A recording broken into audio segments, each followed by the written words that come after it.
All right. Here we go, guys. It's Troy ATXRC Productions. We're here talking about the 3DR Solo, as usual. However, we are here with a crash report. We had Solo out in front of our new. Here we go, guys. Hold on one sec. It's Troy ATXRC Productions. We're talking about the 3DR Solo, as usual. However, we are here with a crash report. Sorry, guys. I'm trying to figure out. We had Solo out in front of our new. Here we go, guys. Hold on one sec. I can't get back. Come on. It's Troy ATXRC Productions. We're talking about the 3DR Solo. All right, my bad. Figured something out. So this is the deal. I crashed Solo. Technically, however, Solo technically crashed itself. We were outside shooting a orbit shot around the clock tower. On the clock tower, bring all to front. On the clock tower, we set up the orbit shot. Well, first we did a selfie or a cam shot, and then that was successful. So we then went into the orbit shot. We set the orbit shot up. We got into position, and then at that point we set the radius. So to do all of that, what you do is you move into position A, which is where you want to lock onto your target. I locked into my target, and then I set the A button. At that point, on the app screen, you have the map on the right-hand side. As soon as you hit the A button, it locks in. As soon as I did that, the map disappears. And this happens every once in a while on the app. And then as soon as you try to slide it back, the app crashes. So at that point, I hit the pause button. So we were up there waiting. The app crashed. I said, no problem. I hit pause. We pulled the app back up. Everything came back up. The radius or the orbit point was still set.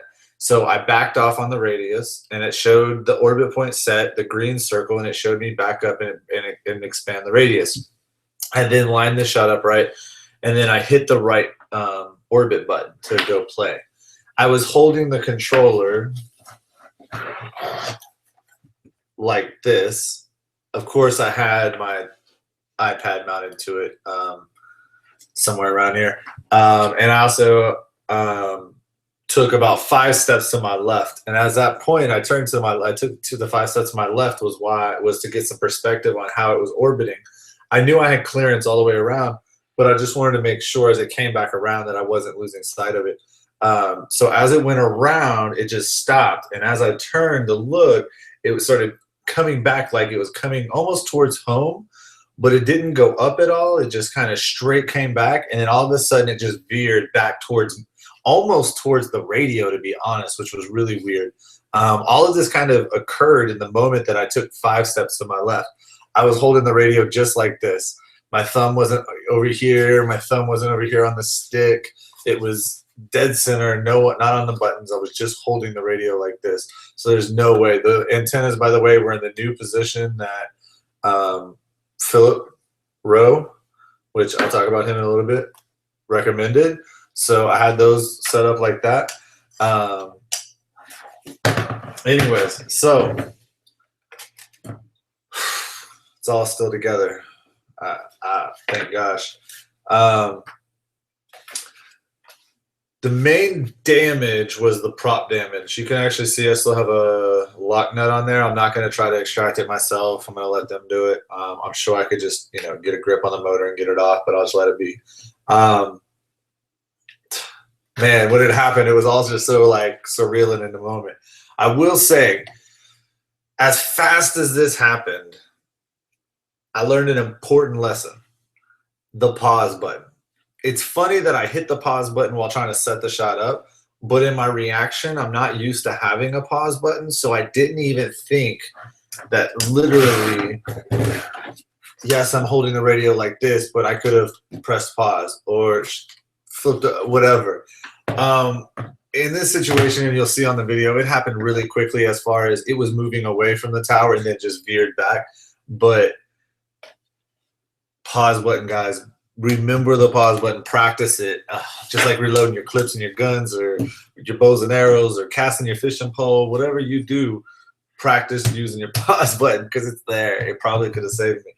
So damage to Solo, and you'll see in the video, it tumbled down and then it tried to continue to fly with a broken prop or two, but it was kind of upside down, fluttering, and it landed upside down. So when I walked up to it, I could hear the motors disarming because as I ran to it, I started to realize that the motors were still spinning. So obviously I held down, and this is one thing about Solo that I haven't mentioned, but the turning off of the motors, the emergency stop, I forget that it's also the fast hold or the hard hold on the other buttons. But it just needs to be easier to remember. It's, again, something you got to practice. But I eventually held down on the stick as I was running because I knew that would kill the motors, and it did.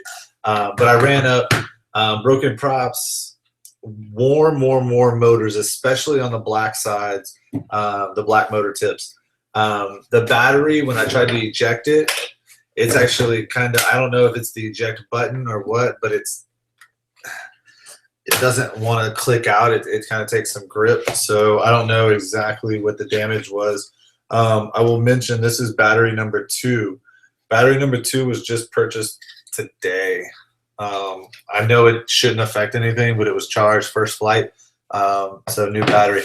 The only damage to Solo's outer shell because of the way it landed was very minute scuff. No cracks, no breaks, nothing. My GoPro did get ripped off with the gimbal part. However, it's around here. I don't know where it is. I have the gimbal piece somewhere. The gimbal piece did not look broken. It looked like it just pulled straight out, clipped. So, and my GoPro was just fine, supposedly. I mean, I downloaded video. So that's it as far as that. Let's look at the video though, guys. And I also have the logs. Sorry about this. I'm having problems with Chrome. Trying to get there. There we go. Okay. Need to kill that. Okay. So let me see. I'm gonna do a share window here. So we are gonna share the desktop. All right. Present to everyone. Here we go. So I want to say that, here we go. I don't think you're going to get the sound, and I will publish the recount of exactly what happened, but here is the video.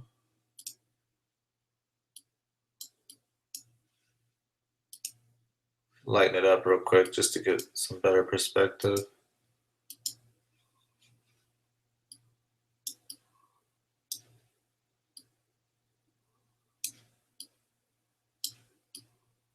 All right, here we go.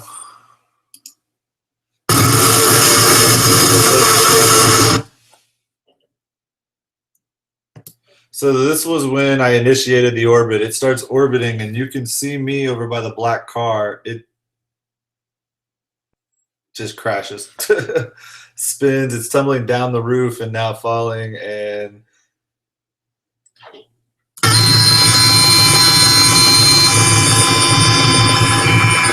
I don't know if y'all can hear that, but I think you can.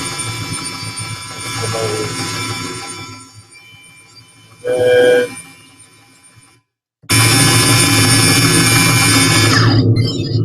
that was me killing it.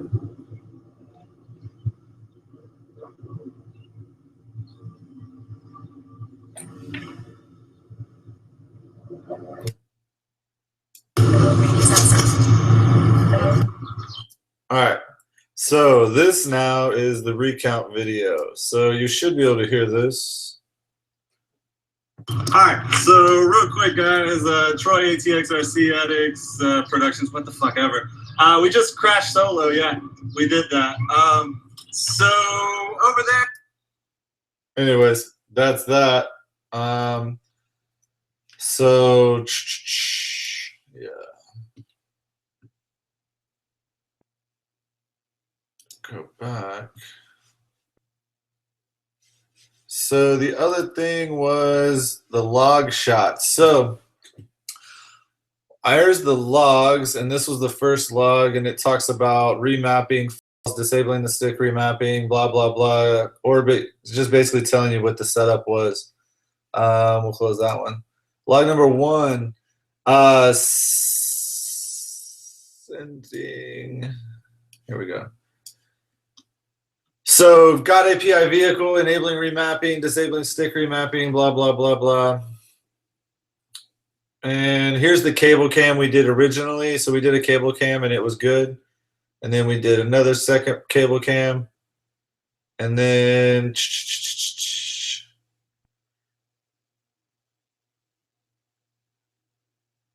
this was when I did the brake, the air brake.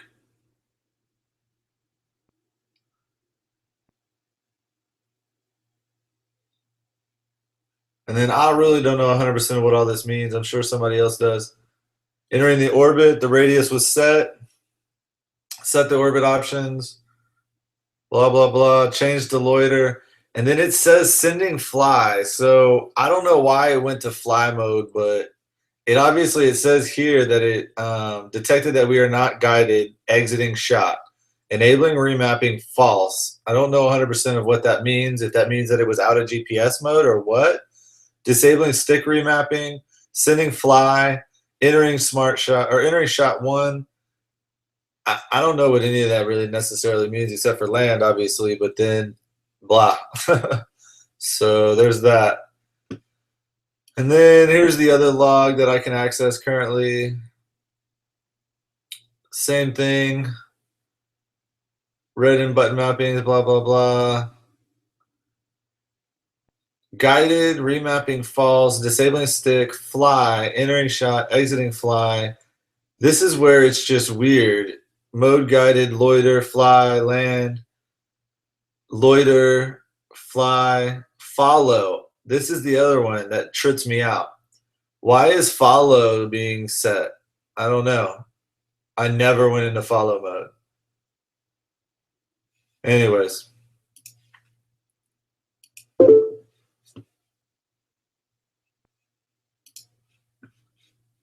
So, I don't know. I can tell you that I'm pretty sure there was some kind of something that occurred. It's weird that I saw follow in the logs because when I was talking to Doug about it when it originally happened, I started to explain what I thought happened, and then it hit me that it all occurred as I stepped to the left. So when I started stepping left, I'm not sure. I don't know. I don't know if it somehow glitched into because the radio felt sensing me move that it decided to tell it to follow it. But it seemed like what happened was it returned home for 2 or 3 seconds and it immediately just veered. And I have no clue why. That's the part that trips me out. The part where it possibly lost signal and starts to return home, I'm okay with that scenario of that could have occurred. But the other issue is, if that occurred, why did it not go up to 98 feet? And that's another portion that I'm not 100% about, why it would have done that. I'm looking to see if I can find my tab. I don't know what I did with it. I was gonna try to check Solo's settings real quick just to double check because I haven't even tapped into it since shutting it down and everything. That all being said, real quick, one more quick thing, dude. I contacted, so when I did when all this occurred, I immediately did a ticket log. A couple of tips about ticket logging. One, double check that you've registered your solo as soon as you get it. You're going to need a copy of your receipt. Just go take a screenshot of the invoice. That will work. Upload it, register your solo. That way, when you go to fill out a ticket, hopefully you won't ever have to, but if you do, it's already registered. You don't have to back out and go do that. Now you're all frustrated and you're trying to get all this done just to fill out a ticket. But that was actually simple. It wasn't that big of a deal. A few, details. I took a quick snapshot of the email, sent it, verified it, got my email from Colin, and then did a ticket. When you submit the ticket, it was a little tricky. It kept saying getting logs from solo, but the problem is it didn't walk me through how to do that. I had already cut solo off. I had already cut my radio off. So it didn't say, hey, you need to turn everything back on or anything. I had to go logically deduce when it wasn't really doing anything that, hey, I got to cut everything on, dumb. So I did that. And even then it didn't 100% connect. I had to actually force quit out of the app and come back to log, to file a complete log. But when I did get it to file a complete log, it was quick, it was simple, it downloaded everything. It brings up an email screen. You can add video or pictures. So I went ahead and added the video that I, took of me and Doug recounting the events. And I'm going to upload those videos here later. But yeah, so because the log, so I sent the log, copy Philip on any of these guys, ask him maybe first for his email and he'll give it to you. That way he can at least get the logs. But he asked me to copy him on it, so I did. We sent the logs off, and I just have to say, Philip, you're amazing, man. Thank you. Philip was messaging me back and forth from Australia. I'm sure it was middle of the night for him, but he's messaging me back and forth, trying to help me out. He went ahead and also, I guess, got in touch with Scott. Scott is a Cinepilot for 3DR here in Austin at the Austin offices. Scott's asked me to bring my solo into him. So, he messaged me, or he actually tried to call me to let me know, hey, I'd like you to bring it in. But instead, I ended up messaging him. So we went back and forth for a minute. I said, hey, I said, hey, this is Troy. I heard, I got your message. Said you'd like me to bring it in. He gave me the address. I said, I appreciate it. He said, thank you, no problem. He then said, well, I forgot I had a meeting, but you can still bring it in. I asked if I could, do a different time. And he said, yeah, no problem, because I wanted to meet him just to, thank him for being so polite. Not just polite, but just reaching out and, trying to get this solved. Yes, I'm sure some of that had to do with the fact that I've been doing these videos. But still, I'm sure they also want to know what's wrong with the code. This was not correct. One of the things that he mentioned specifically was he wants to get the code to the guys in the orbit department of the programming. So here's Scott, actually, if y'all want to hear. So this was Scott's message to me.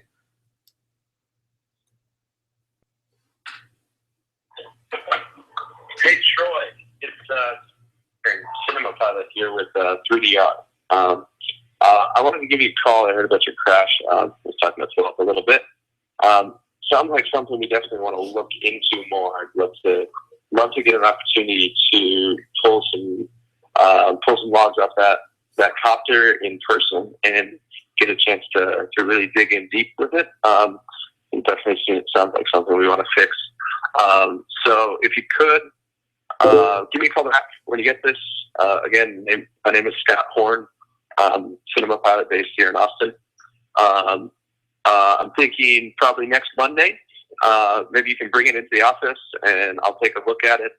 Anyways, so there you go. Called me, left me a message. We went back and forth. Really great guy, man. I really, really appreciate it. I thanked him multiple times, expecting him just to be like, yeah, sure, whatever. But he kept asking and asking for more information, or trying to make sure that it got taken care of. He said he's personally going to go through it and once over it, make sure it's good to fly whenever it gets back. So, we'll talk about the motors. I'm worried about them. You heard them humming in there and how fast they were trying to spin. But besides that, yeah, I'll just see. hoping, you know, maybe a couple days. I'll have it back by the end of the week, hopefully, maybe. But, you know, whatever, guys.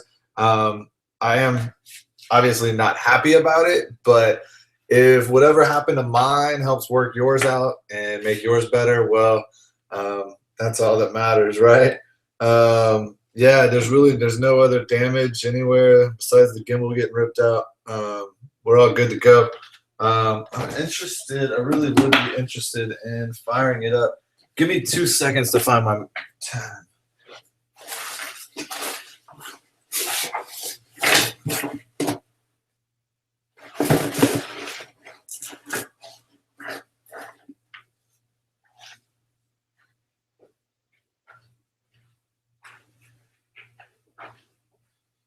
All right, here we go. By the way, I hope you like the new digs. It's my son's playroom. That's my new production studio, if you would. God, I need a budget. Let's see if I can get in here. All right, so we're gonna go ahead and try to turn this bad boy on. All right, so here we go.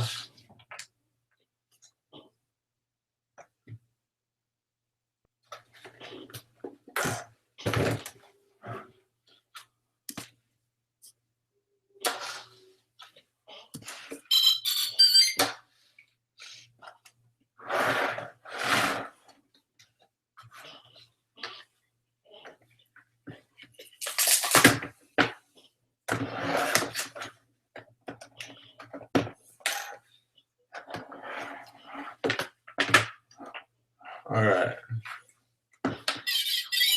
Disconnected from solo Wi-Fi.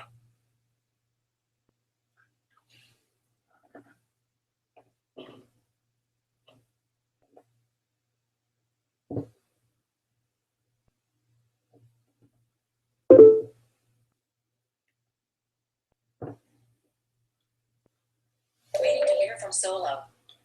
All right.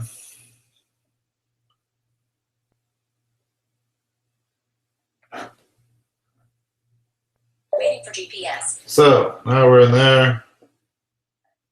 I just want to double check. Cable cam. Very, very fast.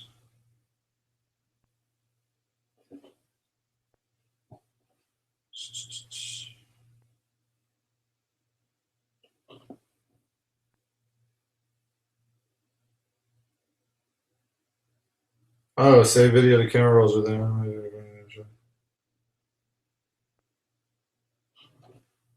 All right. Yeah. I mean, she seems to be all there. So, just curious. Let's see. Waiting for GPS. Waiting for GPS.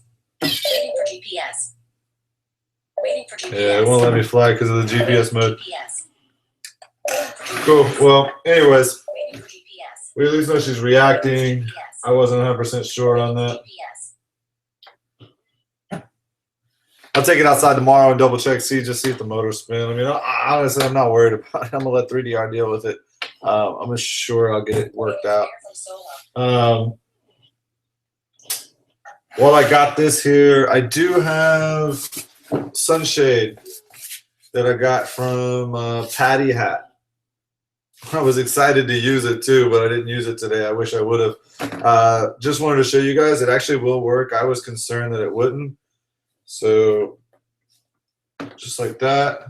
You have to be a little gentle with the way that you get this upper clamp in. Oops. But once it's in, Patty Hat.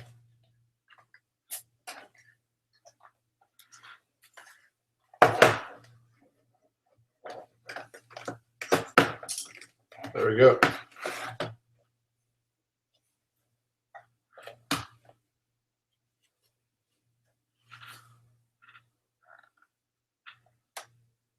Pretty cool. 30 bucks. Not the cheapest thing in the world, but better than trying to make one, man, to be quite honest. Anyways, guys, I really appreciate you guys watching the live stuff. Scott Philip from 3DR, all the other guys at 3DR are going to take a look at this thing and dive into it real deep. I really appreciate it. I'll try to report anything I can, guys, from it. As far as the logs, I really am going to start learning how to dig deep into those things. I will say one more thing.